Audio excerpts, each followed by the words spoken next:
Aku cuma anak tiri, tapi kenapa suami ibuku memperlakukanku seperti istrinya sendiri?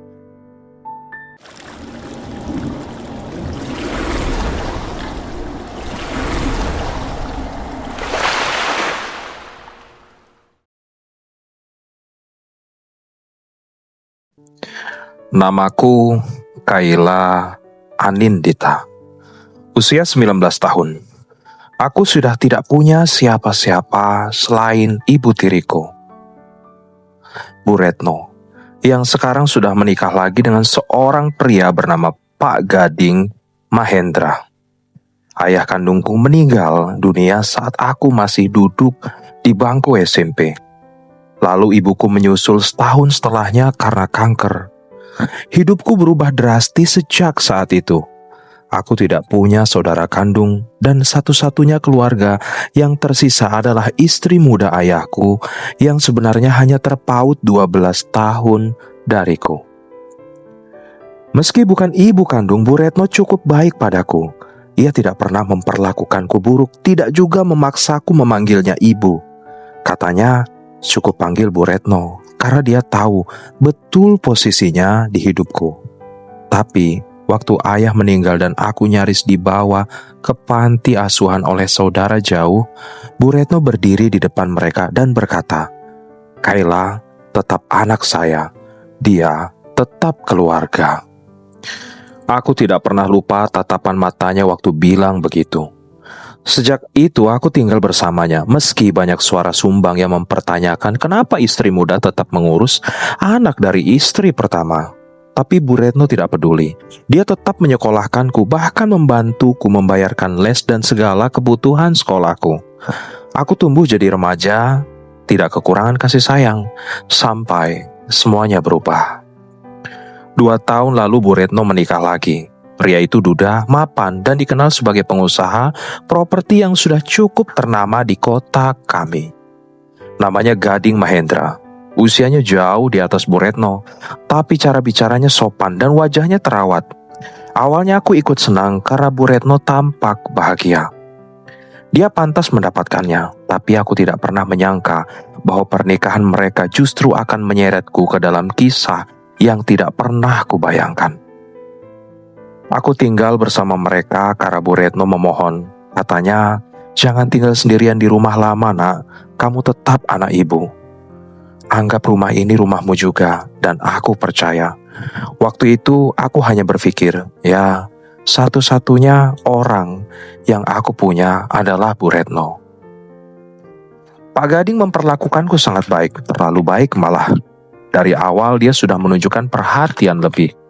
Ia tidak pernah bersikap dingin, bahkan lebih hangat dari ayah kandungku sendiri. Ia suka membelikan buku-buku bacaan yang sesuai minatku, sering mengajakku berdiskusi soal kuliah, dan yang paling sering menanyakan kabar tidurku. Setiap pagi ia selalu bertanya, "Tidurmu nyenyak, Kayla?" Awalnya aku merasa wajar saja, mungkin dia hanya ingin menjadi ayah tiri yang baik, tapi lama-lama aku merasa ada yang salah. Apalagi waktu aku mendapati dia berdiri di depan kamarku malam-malam. Dia tidak masuk, tidak juga mengetuk, hanya berdiri, diam, dan itu terjadi lebih dari sekali. Puncaknya saat Bu Retno harus dinas keluar kota selama 3 hari. Aku tidak berpikir aneh-aneh. Rumah besar itu hanya dihuni aku dan Pak Gading. Tapi aku pikir semuanya akan baik-baik saja. Toh kami tidur di kamar masing-masing dan aku sudah cukup dewasa untuk menjaga jarak. Tapi pagi hari itu, saat aku bangun, aku mencium bau masakan. Kukira Bu Retno pulang lebih cepat, tapi tidak. Saat aku keluar kamar, kulihat Pak Gading sudah duduk di meja makan, lengkap dengan nasi goreng, telur ceplok, bahkan segelas susu coklat. Minuman kesukaanku yang hanya diketahui oleh orang-orang terdekat. "Untukmu, Kayla, kamu harus tetap makan. Ibu tirimu memang sibuk, tapi aku selalu ada," katanya sambil tersenyum dan menatap mataku lama sekali. Dadaku mendesir, tapi bukan karena senang, melainkan karena bingung dan takut. Aku hanya mengangguk kecil dan duduk perlahan. Tanganku bergetar saat memegang sendok. Sejak saat itu, aku mulai menjaga jarak. Aku memilih makan di luar, lebih sering di kamar, dan berusaha menghindari semua bentuk interaksi yang tidak perlu. Tapi Pak Gading selalu punya cara untuk tetap hadir. Kadang dia menuliskan catatan kecil di atas buku kuliahku, kadang meninggalkan camilan kesukaanku di depan pintu kamar, dan malam-malam berikutnya, aku mulai merasa seperti sedang diawasi. Suatu malam aku terbangun karena merasa kamar terlalu pengap. Aku membuka jendela, dan saat aku menoleh ke pintu, aku melihat ada bayangan berdiri dari balik kaca buram. Sosok itu tidak bergerak, hanya berdiri lama, dan aku tahu itu bukan mimpi. Besoknya aku mengadu ke Bu Retno, tapi belum sempat aku bicara, dia sudah memeluk erat dan berkata, "Doakan ya, semoga ibu cepat hamil. Pak Gading ingin punya anak lagi." Rasanya ingin muntah. Aku memutuskan untuk tidak mengatakan apa-apa, karena siapa yang akan percaya padaku? Aku hanya anak tiri dan dunia tidak pernah berpihak pada anak tiri. Aku mulai menyusun rencana. Aku harus keluar dari rumah itu. Aku mempercepat semester kuliah, mencari beasiswa, dan mencoba kerja paruh waktu.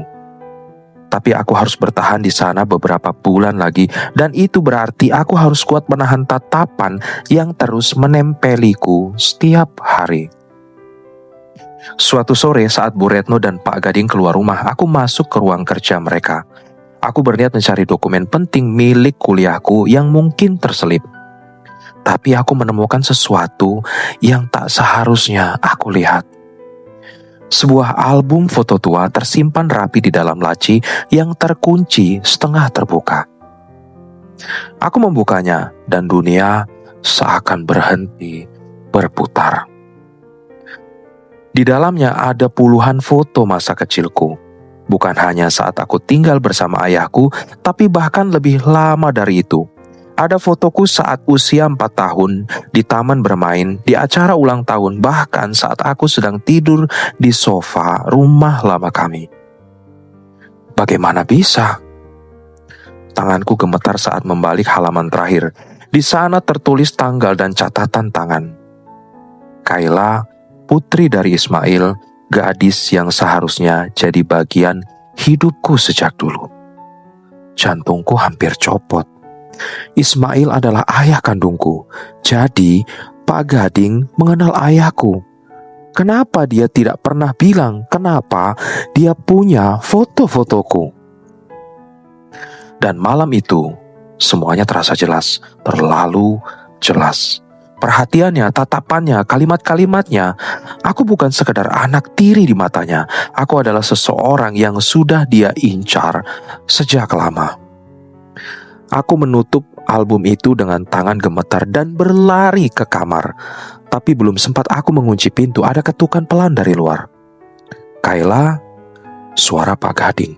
Pelan, tenang, tapi menakutkan. Aku tidak menjawab.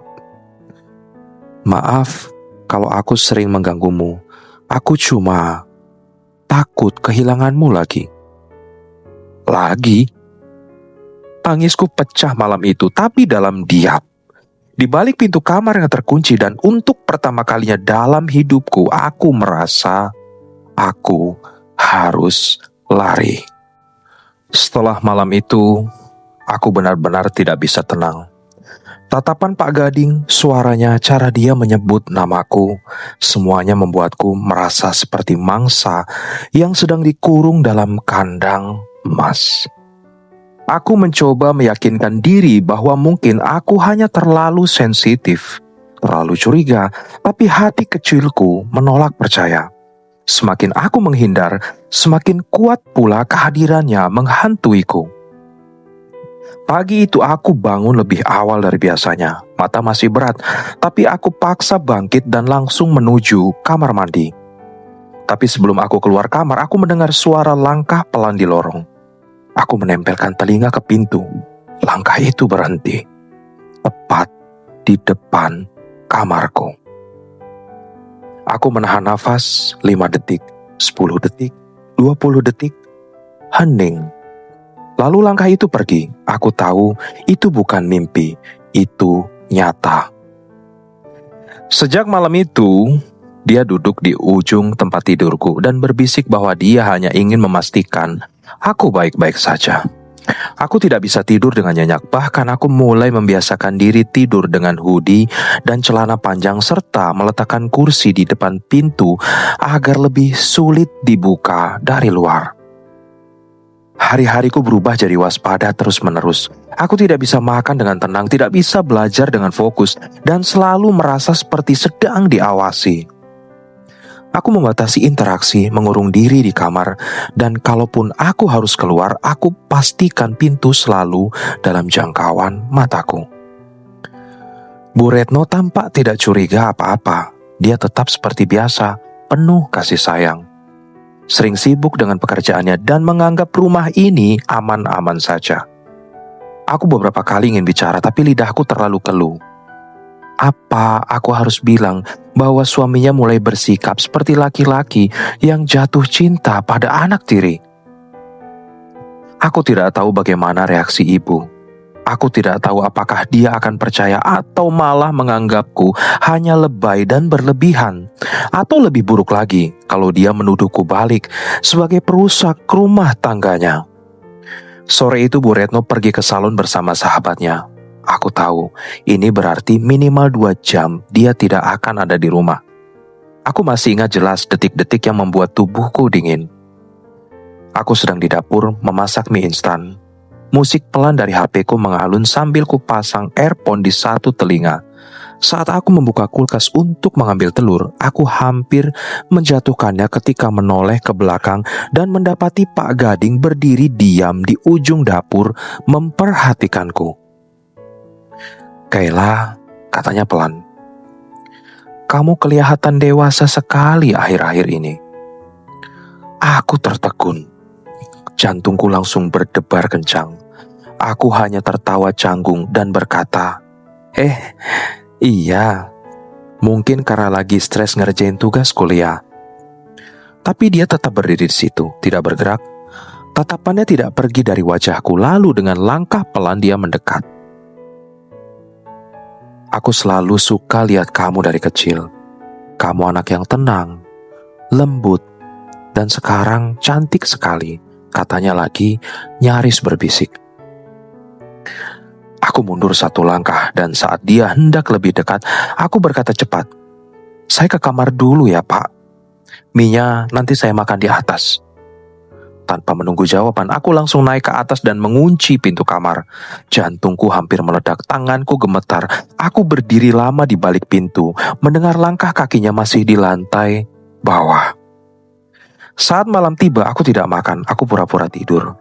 Tapi mataku terbuka lebar di kegelapan. Pintu kamar tetap terkunci, namun tetap saja aku merasa tidak aman. Keesokan harinya aku ke kampus lebih pagi dari biasanya. Aku sengaja berangkat lebih cepat meski jadwal kelas masih siang. Aku duduk di perpustakaan berjam-jam hanya agar bisa menjauh dari rumah itu. Di sela waktu kosong aku mencoba browsing tempat tinggal murah untuk pindah. Aku bahkan sudah menghubungi para senior yang membuka rumah kos khusus perempuan. Tapi untuk bisa pindah, aku butuh alasan yang jelas dan juga keberanian. Saat aku pulang malam itu, rumah tampak sepi, lampu taman menyala dan suara TV terdengar samar dari dalam. Tapi yang membuat tubuhku kaku adalah ketika aku masuk dan melihat di ruang tamu Pak Gading duduk sendirian mengenakan piyama dengan mata menatapku tajam seolah sudah menungguku lama. "Kamu pulang malam sekali," katanya. "Ibu, kamu sudah tidur. Kamu gak bilang pulang telat kan?"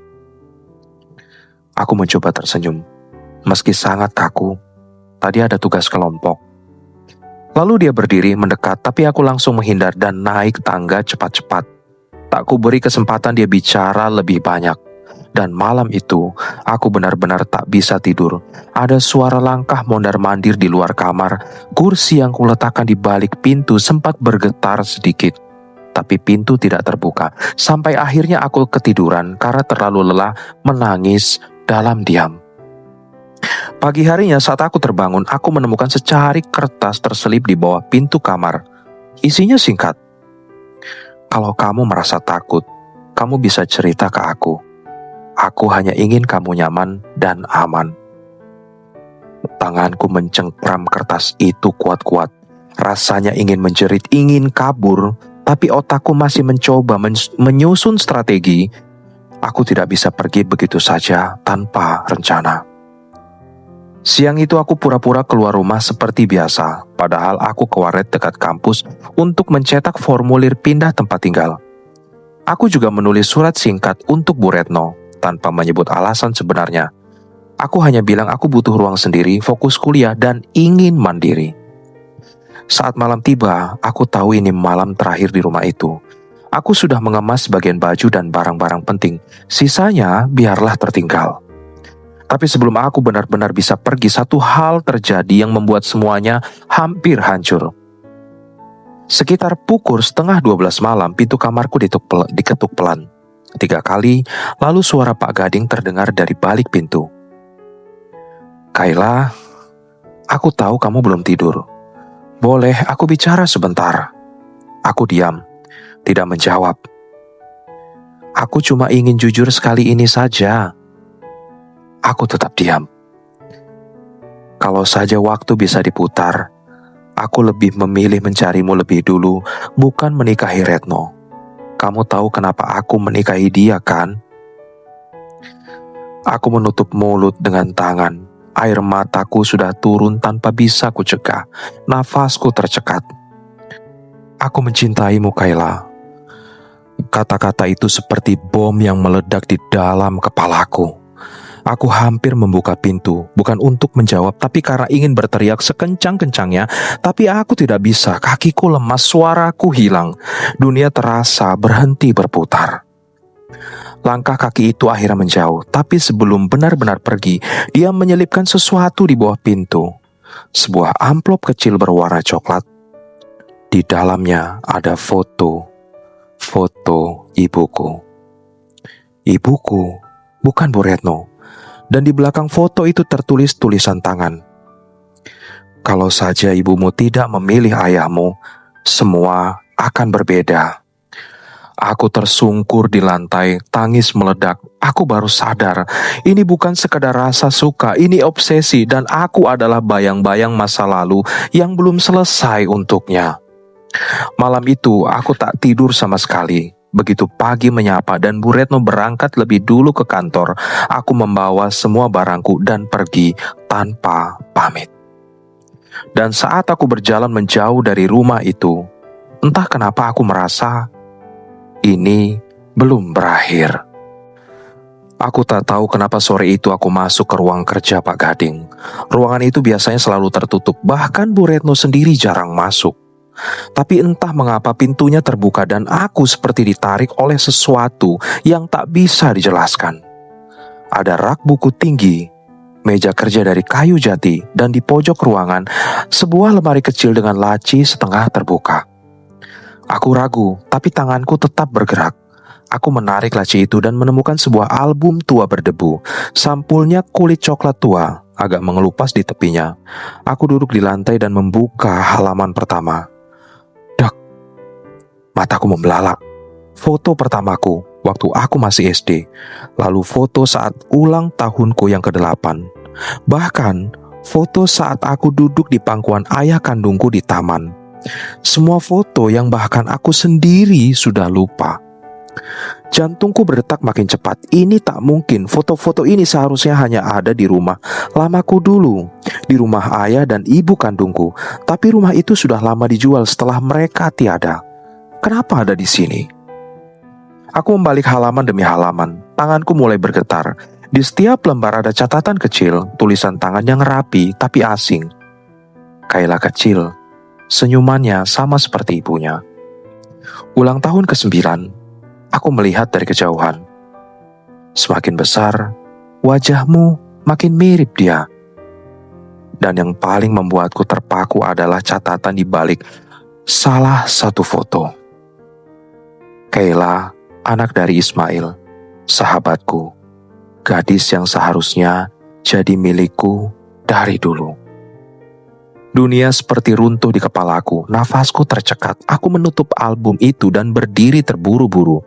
Kaki-kakiku lemas, tapi aku harus tahu kebenarannya. Aku harus konfrontasi. Malam itu setelah Bu Retno pulang dari luar kota, aku menunggu dia di dapur dengan tangan gemetar dan suara bergetar.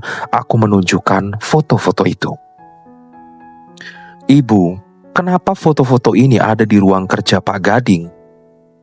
Ini fotoku waktu kecil, bahkan aku sendiri gak punya arsip sebanyak ini."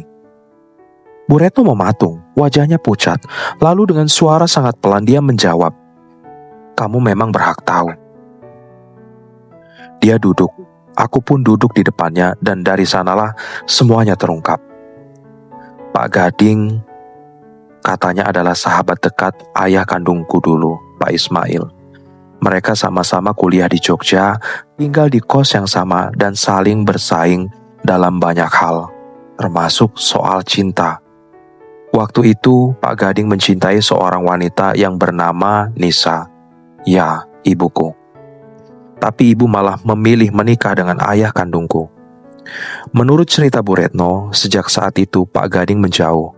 Ia bahkan merantau ke luar negeri.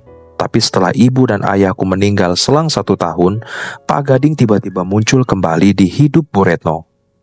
Ia tahu bahwa Bu Retno adalah istri muda ayahku, dan bahwa aku tinggal bersamanya. Aku pikir dia hanya ingin membantu, ucap Bu Retno lirih. Dia menawarkan diri menikahiku karena katanya tidak tega melihat aku dan kamu hidup tanpa perlindungan. Aku percaya saja, tapi ternyata dia menyimpan semuanya, bahkan foto-foto kamu. Aku tak bisa menahan air mata. Ternyata selama ini aku bukan hanya anak tiri yang diasuh karena belas kasih. Aku adalah alasan utamanya. Bu Retno hanya jalan baginya agar bisa masuk ke hidupku. Dan semua perhatian yang selama ini kukira bentuk kasih sayang ayah, ternyata bukan itu niatnya. Aku mengurung diri malam itu. Di balik pintu kamar, aku menangis sejadi-jadinya. Aku merasa jijik, bukan kepada tubuhku, tapi pada harapan palsu yang pernah kubangun di rumah ini. Tanganku mengapal, aku tak bisa diam. Tapi bagaimana caranya aku keluar dari jerat ini, sementara rumah ini mereka bilang adalah tempat yang aman. Aku bertekad, besok pagi aku akan meninggalkan rumah ini. Aku akan pergi sejauh mungkin. Tapi ternyata pagi itu tak semudah yang kubayangkan. Karena saat aku keluar kamar dengan koper kecil, Pak Gading sudah berdiri di depan pintu. Dan wajahnya tak lagi ramah seperti biasanya. Pagi itu, aku berdiri di depan pintu rumah dengan koper kecil di tangan. Hatiku berdegup kencang. Ingin rasanya langsung melangkah pergi tanpa menoleh, tapi tatapan mata Pak Gading yang sudah berdiri lebih dulu di depan pagar membuat langkahku membeku. "Kamu mau kemana, Kayla?" tanyanya, suaranya berat, tidak seperti biasanya. Aku menunduk, mencoba menenangkan nafas. "Saya cuma mau cari tempat yang lebih tenang, Pak. Saya butuh sendiri." Dia melangkah mendekat. "Kamu gak perlu pergi. Ini rumah kamu juga." Aku menggeleng cepat. "Maaf, tapi saya gak merasa aman di sini." Matanya menatapku lama, lalu mengangguk pelan. Anehnya dia tidak menahan atau memaksa, hanya menatapku dengan mata yang sendu, seperti menyimpan sesuatu yang tak sanggup dia ucapkan. Aku tak menunggu lebih lama, dengan langkah gemetar, aku berjalan meninggalkan rumah itu. Tempat yang dulu kusebut rumah, tapi sekarang lebih mirip reruntuhan luka yang tak bisa kupulihkan. Hari-hari berikutnya aku habiskan di sebuah kamar kos kecil di dekat kampus. Biaya hidupku pas-pasan, jadi aku kerja paruh waktu di sebuah kedai kopi. Capek, tentu. Tapi setidaknya aku bisa menghirup udara bebas, bisa tidur tanpa harus takut seseorang duduk di ujung tempat tidurku malam-malam. Aku memutus semua kontak termasuk dengan Bu Retno. Aku tahu dia tak sepenuhnya bersalah, tapi aku juga tak punya cukup kekuatan untuk menghadapi wajahnya yang selalu membuatku mengingat segalanya. Aku mencoba menjalani hidup seperti biasa, tapi hidup tak benar-benar kembali seperti semula.